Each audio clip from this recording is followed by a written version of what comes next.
Who was the Bab? What did he teach? Why was he killed? What relevance does his life and death have for us today?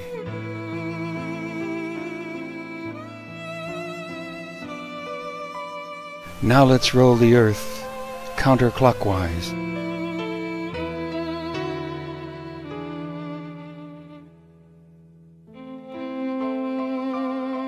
Let's go closer. Finally, we have reached the land where our story begins, Persia, called the land of the lion and the sun.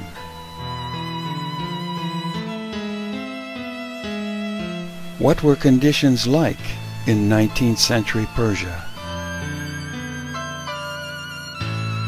Modern inventions had not yet penetrated Persia.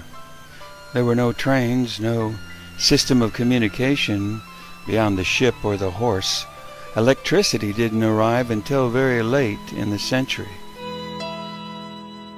Unlike its neighbor, the Ottoman Empire, Persia throughout the 19th century lagged behind in military, educational, economic, and social advancement.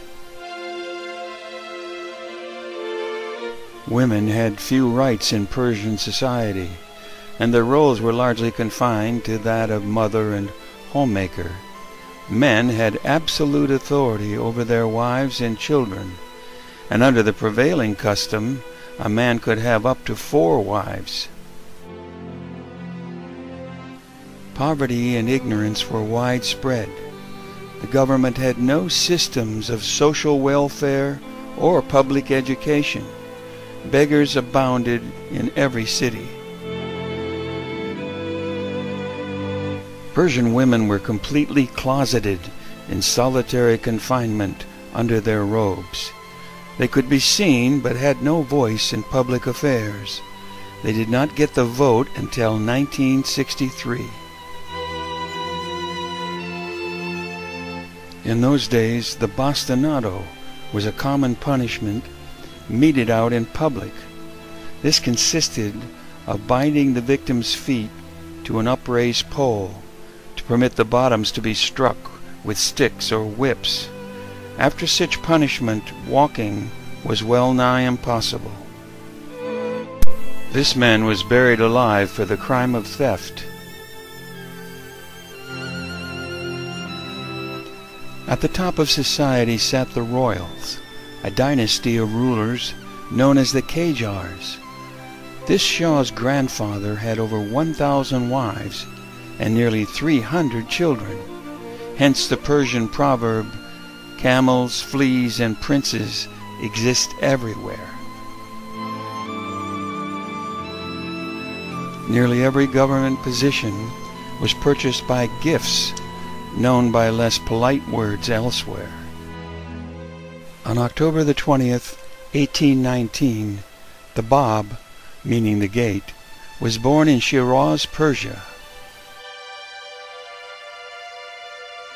The Bab's father died when the Bab was still a child, and he was raised by his maternal uncle. Every account of the Bab's childhood indicates that he was an extraordinary child. Many were the reports of his pure character and the charm of his presence. When he was sent to school, he so surprised his schoolmaster with his wisdom and intelligence that the bewildered man took the child back to his uncle and said that he had nothing to teach this gifted pupil. He verily stands in no need of teachers such as I. The Bab became a merchant in his uncle's business. So astute was he that his uncle gave over management of his trading house to him when he was only 20. At the age of 22, the Bab took a wife. She was 21. It was around this same time that a very wise spiritual teacher and his leading disciple were teaching that the advent of a promised Holy One was soon to appear in the world.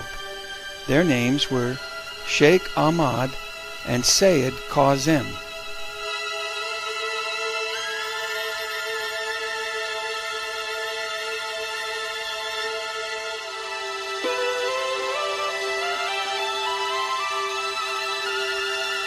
When Sheikh Ahmad died, his leading disciple, Sayyid Kazem, gave his followers a description of the age and attributes of the promised Holy One. On the last day of 1843, Sayyid Kazem died, but not before he instructed his followers to scatter far and wide in their search for the Promised One, whose appearance was imminent.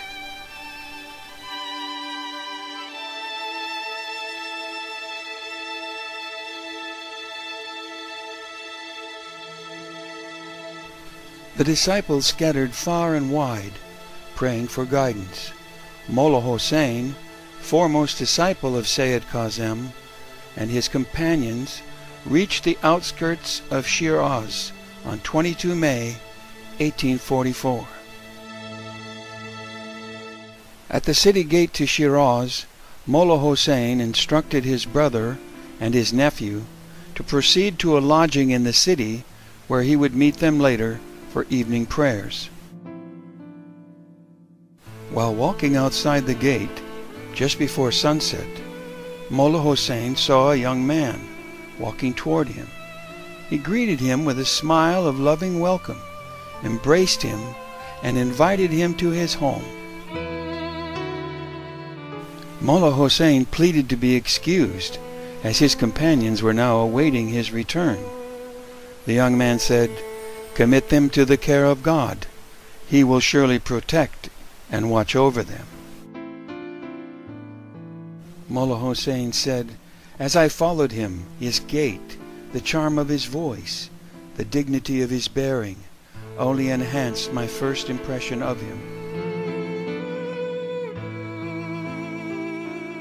As Mullah Hossein entered the house, his host uttered this holy verse, "Enter therein peace secure." They ascended the stairs and entered the upper chamber where they were seated. The Bab asked the purpose of Mullah Hossein's journey. Mullah Hossein explained he was searching for the Promised One.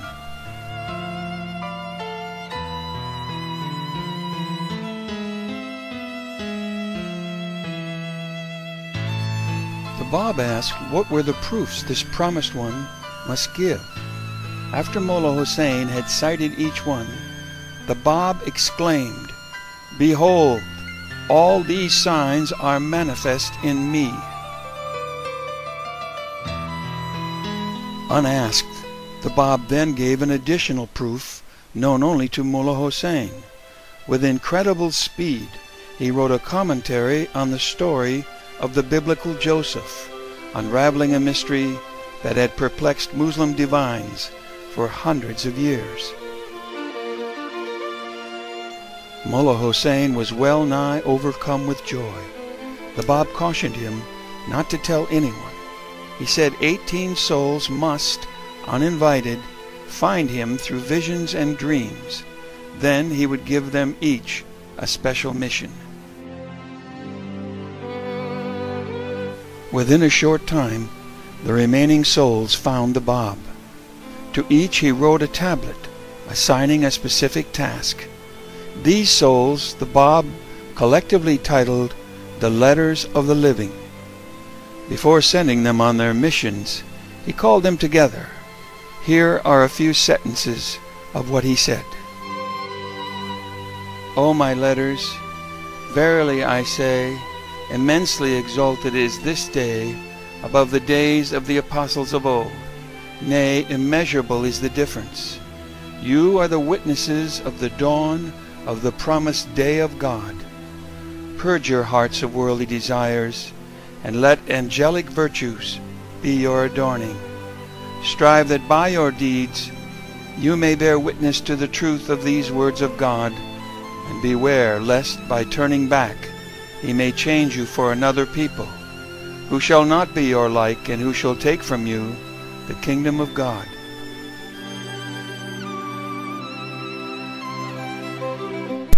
Accompanied by a letter of the living named Qudus and his servant, the Bab set out for Mecca to make his declaration to the keeper of the holiest shrine in Islam. In October 1844, the Bab sailed from the port city of Bushehr in Persia to Jeddah in Arabia. Upon his arrival in Jeddah, the Bab donned the traditional pilgrim's garb.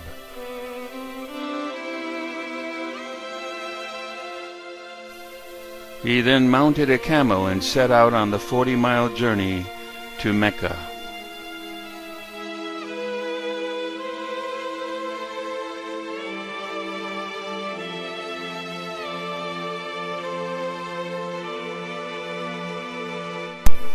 In Mecca, pilgrims circumambulate the Kaaba, the holiest shrine in all Islam.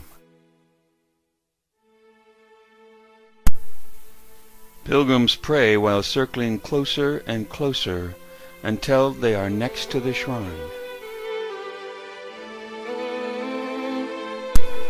A black stone is set into one corner of the shrine. Pilgrims often kiss this stone as a sign of reverence.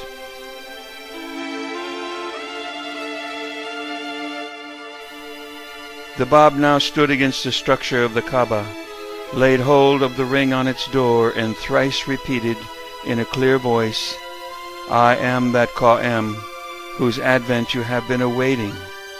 A sudden hush fell upon the audience. The full implication of those momentous words must, at the time, have eluded that vast concourse of people, but the news of the claim of the young Sayyid soon spread in an ever-widening circle. The last act of the Bab in Mecca was to address a tablet to the Sheriff of Mecca, in which he proclaimed his advent and his divine mandate. But the Sheriff was preoccupied and ignored the communication put into his hands.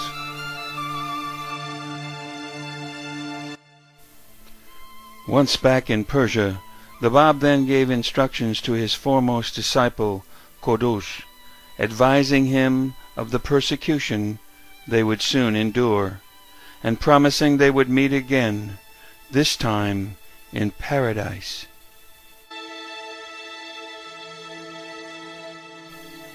Kodush and another follower of the Bab began to teach the new revelation in Shiraz. They were audacious. A loud clamor soon followed. Shia fanatics branded them enemies of Islam.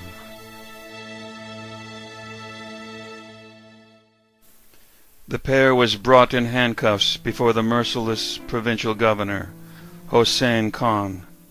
A book revealed by the Bab to Mullah Hossein on the night of his declaration was taken from them.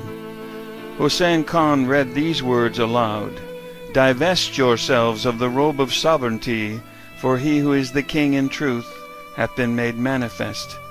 The governor indignantly wanted to know if he and the Shah should surrender their leadership to this new messenger. In so many words he was told yes, they should. The governor was furious. He ordered the man stripped and whipped with 1,000 lashes. He then commanded that the beards of both men should be burned, their noses pierced, and through this incision a cord should be passed, and with this halter they should be led through the streets of the city as an object lesson of the penalty for heresy.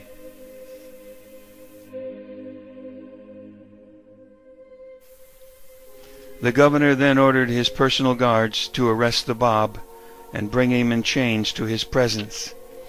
Before the guards could seek out the Bab, he found them and surrendered himself. So surprised were they didn't put him in chains.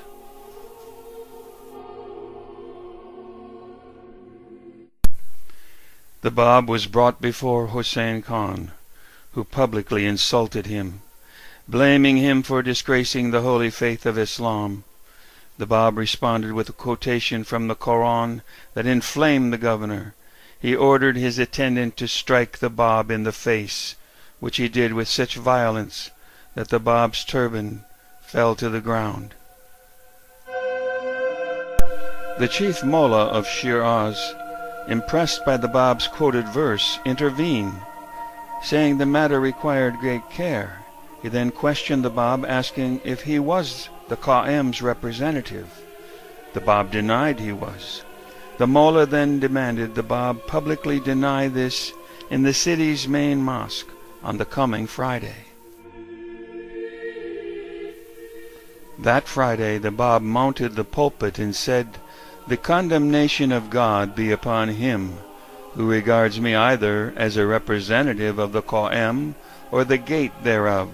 Of course, the Bab wasn't the representative of the promised Qa'im. He was the promised Qa'im.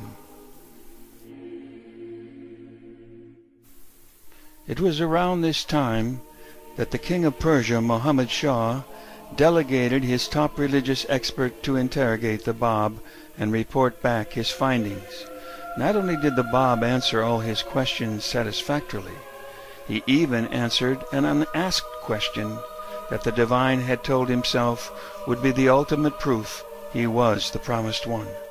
The divine became a Babi and resolved to devote his life to his cause. At that time, the Shah had put the entire government into the hands of his prime minister, Haji Mirza Agassi. Agassi was also the Shah's chief spiritual advisor. He is known to history as the Antichrist of the Bab's revelation. The Shah then ordered the governor of Esfahan, who was hosting the Bab, to send him on to Tehran.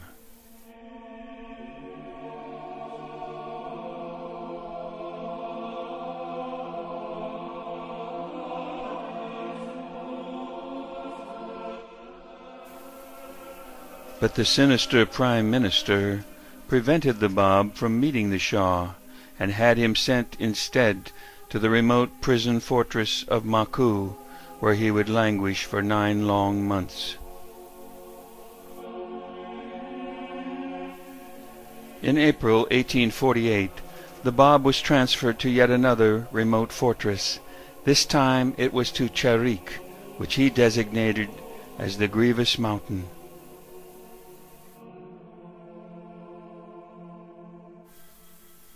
At Charik, the Bab was under strict confinement by the order of the Prime Minister. Nevertheless, shortly thereafter, the warden, Yahya Khan, felt the love of the Bab penetrate his heart and claim his entire being. So too the Kurdish inhabitants of that place began to invoke his name and clamor to seek his blessing. Once again the meddling Prime Minister intervened. In July of 1848, he ordered the Bab brought from Charik to Tabriz to be examined by a panel of religious experts.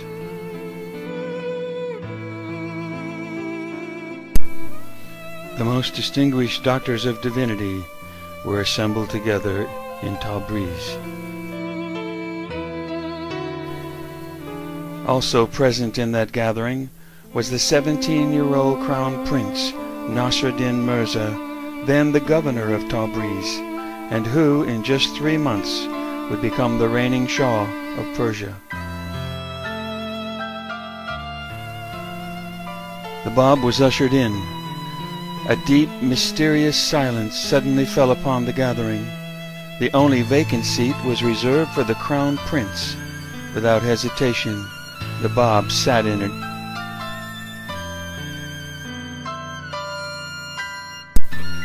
The president of the proceedings broke the silence, asking, "Whom do you claim to be, and what is the message you have brought?"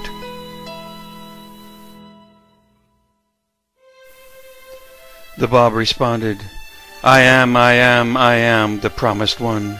I am the one whose name you have for 1,000 years invoked, at whose mention you have risen, whose advent you have longed to witness, and the hour of whose revelation you have prayed God to hasten. Verily I say, it is incumbent upon the peoples of both the East and the West to obey my word and to pledge allegiance to my person.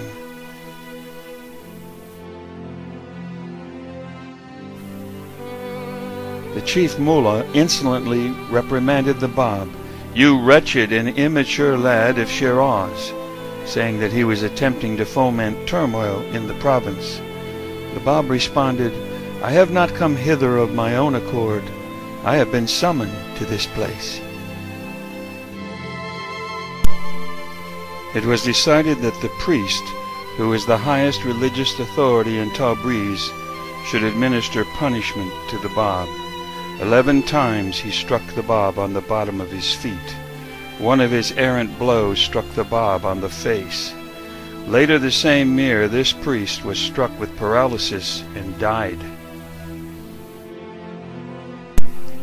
It's at this time we get our first glimpse of the Bab through Western eyes. After the bastinado was inflicted on the Bab, the Crown Prince's personal physician was sent to attend him, along with 2 Persian doctors. They were to ascertain whether the Bab was sane or not. The prince's physician was Dr. William Cormack.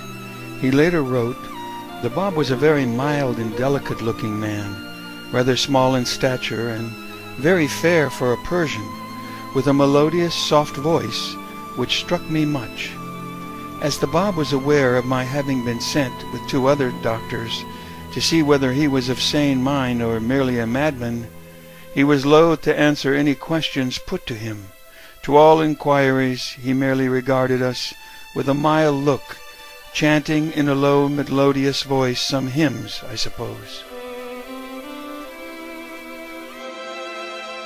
2 other of the Bab's friends were also present, who were subsequently put to death.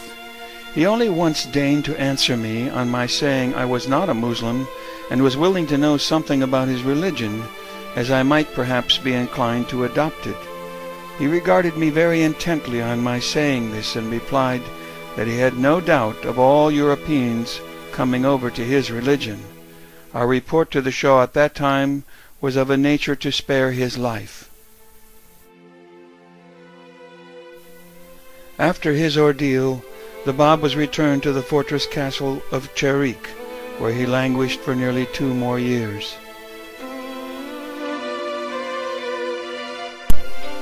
During this time, over 300 followers of the Bab were entrapped by the Shah's army and were brutally slaughtered. 2 of the Bab's foremost disciples, Mullah Hossein and Qudus, perished in this battle.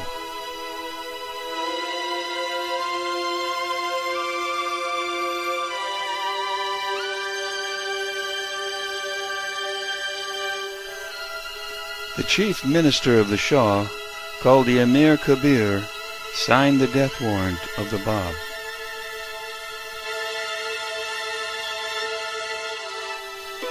The Bab was taken under guard from Cherik to Tabriz in June 1850 and again installed in the building known as the Ark.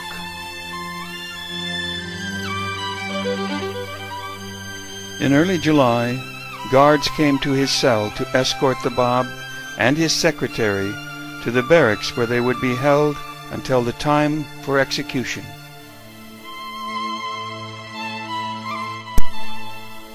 Guards took away the Bab's green turban and waist sash, the 2 emblems of his noble lineage. Under guard, the Bab and his amanuensis were conducted through the streets of Tabriz en route to the barracks where he was to be executed.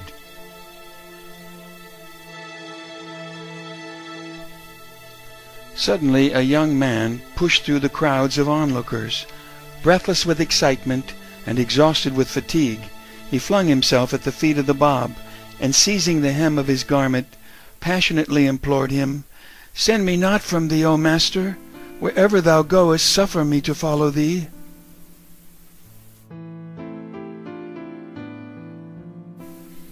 Amazingly, the Bab addressed him by name and said, "Arise and rest assured that you will be with me. Tomorrow you shall witness what God has decreed." Witnesses reported that that night the face of the Bab was aglow with joy, a joy such had never before shone from his countenance. He said, "Tomorrow will be the day of my martyrdom."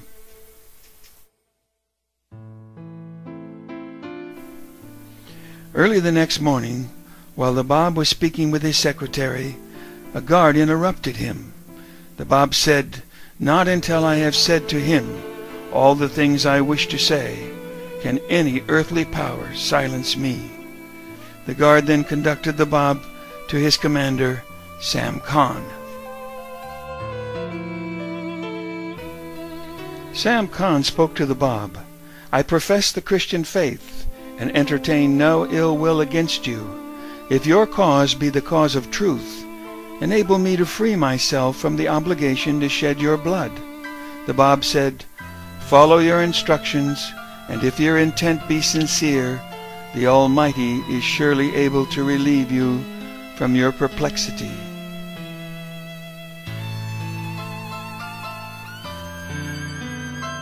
Thousands crowded the rooftops to catch a glimpse of the Bab and his companion en route to the place of execution. The Bab and his companion were suspended by ropes from a spike driven into the wall of the barracks. The head of the young man was placed against the chest of the Bab. At the command to fire, the smoke from hundreds of black powder muskets filled the barrack square, blotting out the sun.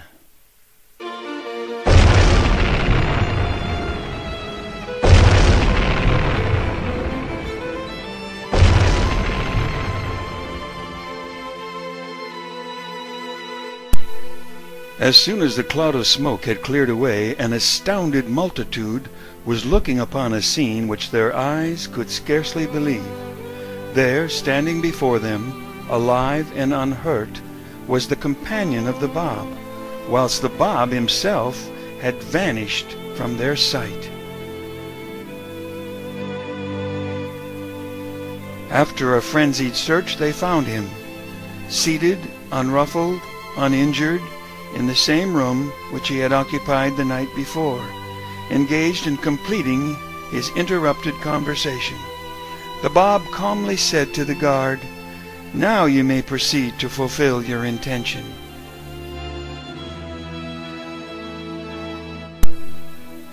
Sam Khan resolutely refused to attempt a second execution, even should it cost him his life.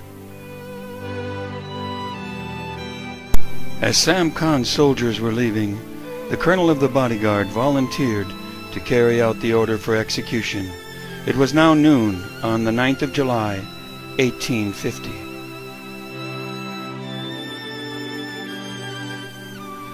Before the muskets were fired, the Bab addressed the 10,000 onlookers.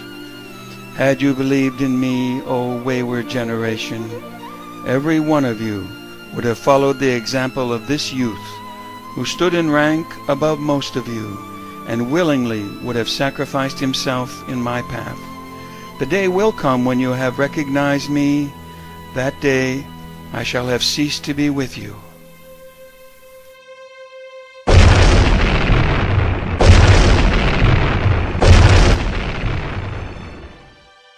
The very moment the shots were fired, a gale of exceptional severity swept over the whole city. A whirlwind of dust of incredible density obscured the light of the sun and blinded the eyes of the people.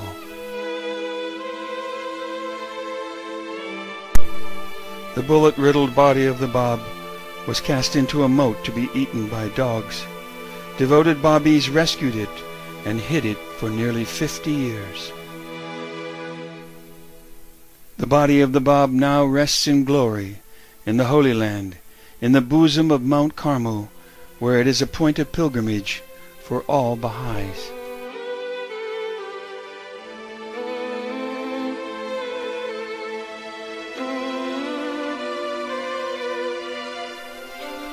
Following the martyrdom of the Bab, the persecution against his followers increased all over the country. Thousands were brutally put to death in ways so heinous we show only one of the milder forms of execution here.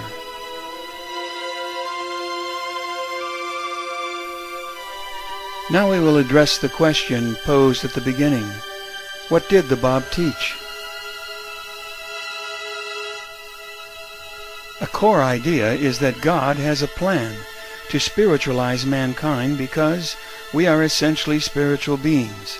Like pupils in a school, we advance as our understanding increases.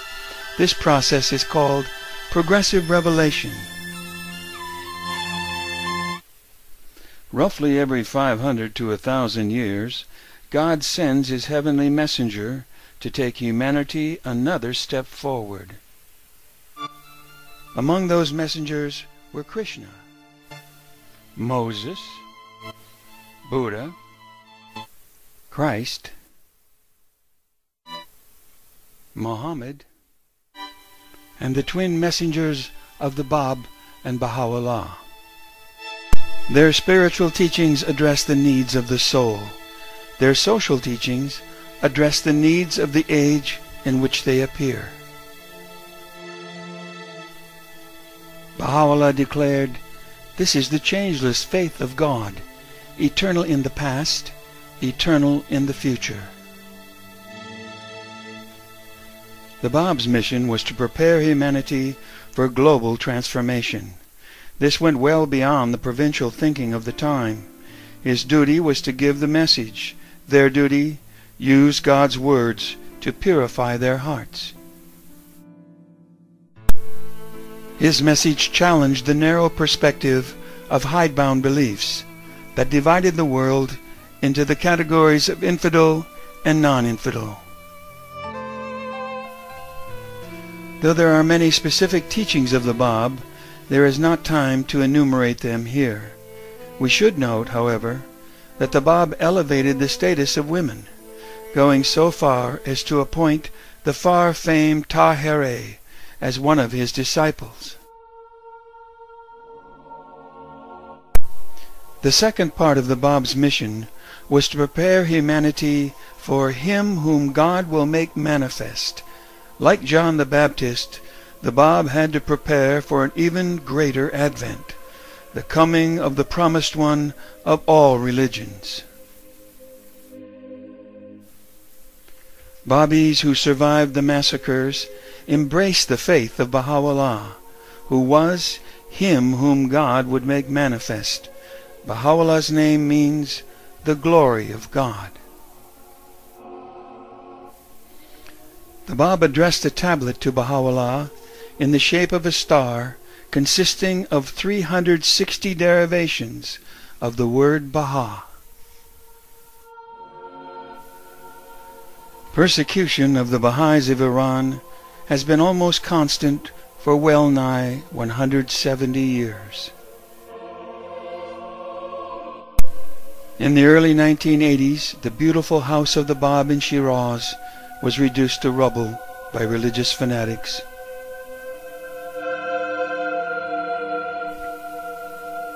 In 2004, the house of Baha'u'llah in Tehran was destroyed by enemies of the faith.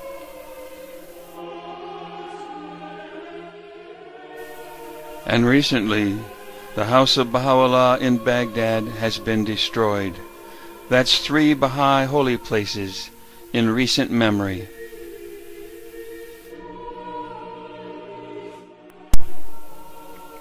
Currently, 7 Baha'is, our brothers and sisters, completed 5 years of a 20-year sentence. Their crime, believing in the Bab and Baha'u'llah and refusing to recant those beliefs.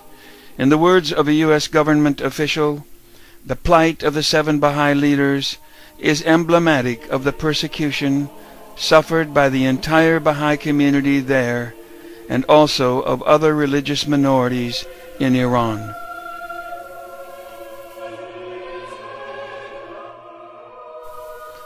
The Baha'i House of Worship in Wilmette, Illinois holds one living treasure originating from the hand of the Bab. Upstairs in the temple is an orange tree. Through a fortuitous chain of events, seeds from an orange tree of the Bab's house in Shiraz have become a living legacy here in this holiest house of worship.